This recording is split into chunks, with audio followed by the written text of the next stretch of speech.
د ملګري تپوس کړی دی چې یو زنانه د هغې سره 15 تولې سونه ده او نورو څه کار یې نشته دی، کار یې صرف خاوند کوي. نو په دې زنانه باندې څومره زکات دی؟ جواب دا دی چې کله سونه دا 15 تولو ته ورسېږي نو په دې کې زکات نشته دی، بلکې د دې لپاره شرط 2.5 تولې دي. او حدیث کې هغې ته 20 مثقالا 20 مثقاله ویل شوي چې د هغې نه 2.5 تولې سونه جوړېږي. دا د هغې لپاره نصاب دی.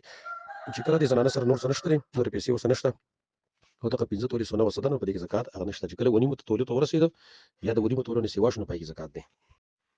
دا یو تپوس تېر شوی دی چې یوه زنانه د پلار کره تللې وي او د هغې په وجه باندې ورسره سخر خبرې نه کوي چې زما نه تپوس نه دی کړی، سره دې نه چې هغې د خپل خاوند نه تپوس کړی او په دې کې سخر خبرې نه کوي، نو په دې کې دا ښځه ګنهګاره ده که نه ده؟ جواب دا دی چې په دې کې ښځه ډېره ګنهګاره نه ده. هغه دې خپل سلام ته کوي چې سخر یې نه لري، د هغه ګنهګارېږي.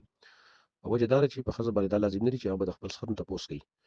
اوس یې که احساني تپوس ترې کوي چې په هغې خپل احسان وراړی او د بشري قدر یې کوي، هغه بېله خبره ده. لیکن شرعاً په دې باندې دا لازم نه ده چې دا به د سخر نه خامخا تپوس کوي، ځکه د هغې د دې څه کار نشته دی. بلکې ښځه چې تپوس کوي په دې باب کې نو هغه صرف د خپل خاوند نه کوي چې خاوند یې تپوس کړی دی او دا ترې د پلار کا او سر اوسه په دې وجه خبرې نه کوي، نو دا سر په دې کې ګنهګار دی او په دې باندې به خپل سلام کوي په دې سر باندې. که هغې اخیستو چې ډېره خلک وایي اخیستو د دې ذمه فارغه شوه او سخر چې کوم دی ګنهګارېږي.